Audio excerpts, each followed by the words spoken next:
Hola amigos, bienvenidos a una nueva edición de Las Hojas Contadas. Hoy nos acercaremos al mundo de la música clásica. Conversaremos con el director de música y profesor de la Universidad Católica, Armando Sánchez Málaga. Sánchez Málaga fue condecorado con las palmas magisteriales en el grado de Amauta en el año 2013 por su vida dedicada a la enseñanza y su amplia trayectoria en el mundo de la investigación. Y es que precisamente producto de este último aspecto de su vida es que nace el libro Nuestros otros ritmos y sonidos, la música clásica en el Perú, que narra la llegada precisamente de la música clásica a nuestro país durante la presencia española. Durante la primera parte de la entrevista, el también compositor nos habla sobre el arribo de los primeros músicos hispanos, de la influencia europea, de la fusión con nuestra cultura y de la evolución de este género musical en nuestro país.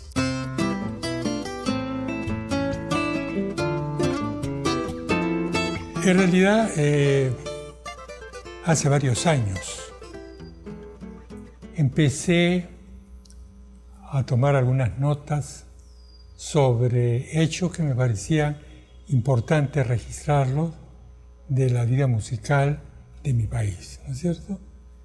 Y yo soy una persona que empezó su formación de muy niño. Mi padre, pianista, director de coro, compositor.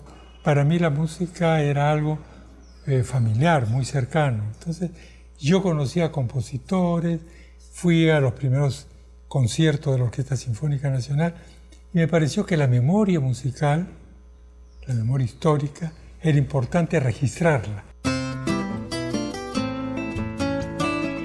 Poco a poco empecé a publicar algunos artículos en algunas revistas, tanto en el Perú como fuera, y luego se me ocurrió juntarlos, desarrollarlos y integrarlos dentro de un libro que tiene un título muy sugestivo que dice Nuestros otros ritmos y sonidos.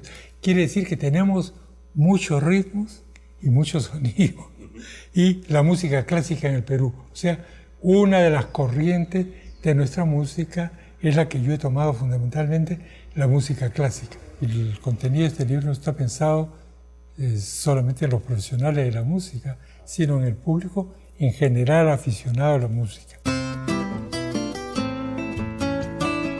Cuando llegaron los españoles acá, muy pronto, después de enviar soldados, sacerdotes, empezaron a enviar artistas para arquitectos, para construir catedrales, pintores, para elaborar la iconografía, ¿no es cierto?, para la evangelización, y músicos, para también con el mismo objetivo, ¿no?, para la evangelización.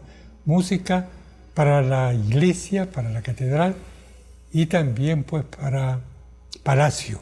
Aquí llegó la música fundamentalmente de Tomás Luis de Victoria, representante de la escuela romana, palestrina,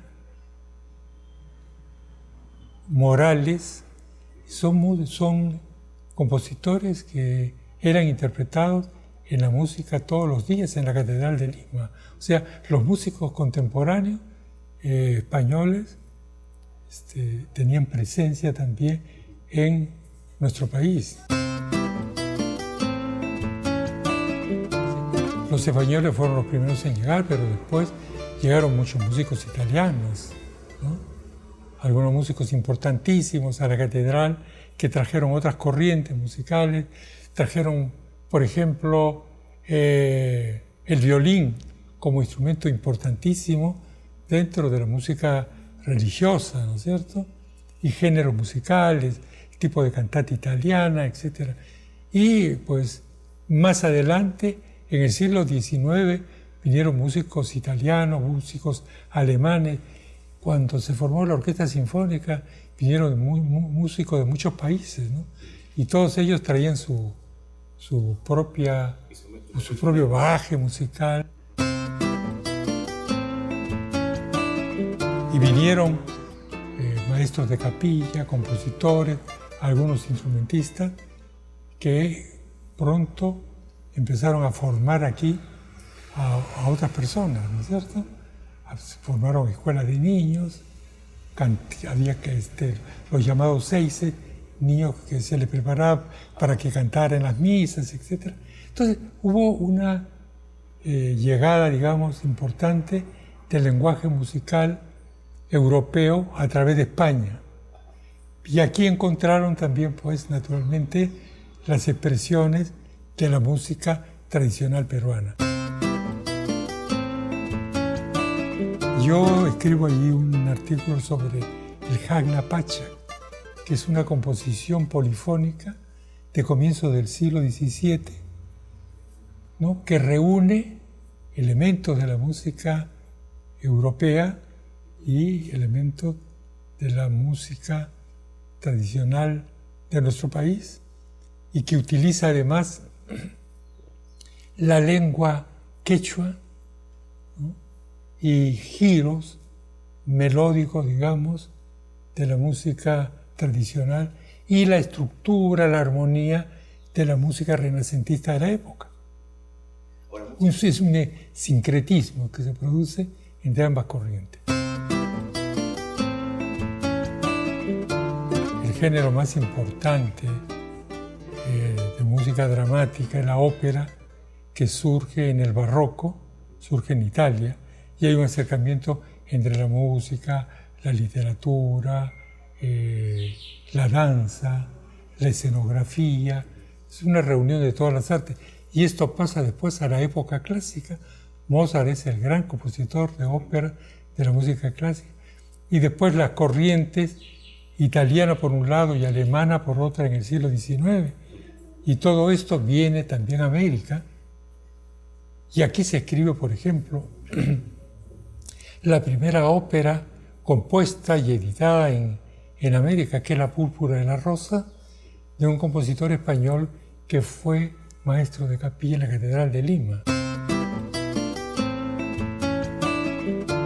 En el siglo XX se hicieron muchos experimentos, surgieron muchas tendencias, la música clásica, la música concreta, la música electrónica, la música aleatoria, ¿no es cierto? Y todas estas han ido influyendo también en la música del siglo XX, del siglo XXI, hoy día, ¿verdad? Cada uno de las técnicas, digamos, se ha ido desarrollando, la armonía, la orquestación, las formas musicales se han ido ampliando, ¿verdad? El acercamiento con otras artes, con la literatura, por ejemplo, a través de la ópera, a través de las canciones, ¿no? El teatro musical también. Claro, y además determinados elementos de la música que van tomando mayor importancia. El ritmo, por ejemplo, a partir del siglo XX, se convierte en un elemento fundamental a partir de la música de Stravinsky, por ejemplo. Una diferencia bastante grande, aunque hay toda una base, digamos, los géneros musicales, como la sonata, como la sinfonía, como la suite, que permanecen hoy, pero con técnicas, con contenidos diferentes. El lenguaje musical, como todos los lenguajes artísticos, ha ido desarrollándose, se ha ido enriqueciendo. El acercamiento de don Armando a la música se debe a que su padre, Carlos Sánchez, fue director del Conservatorio Nacional de Música. Gracias a ello, don Armando desde pequeño conoció importantes músicos sudamericanos que influyeron en él. Recuerde que usted puede encontrar este y otros libros publicados por el Fondo Editorial del Congreso en Girón Guayaga número 364, Cercado de Lima. La atención es de lunes a viernes de 9 de la mañana a 1 de la tarde y de 2 a 5 de la tarde. También los puedes encontrar en las principales librerías. En la última parte de esta interesante conversación, el concertista nos habla sobre su infancia, también de la decisión que tuvo de estudiar dirección musical y de lo fundamental que es promocionar la música clásica en nuestro país.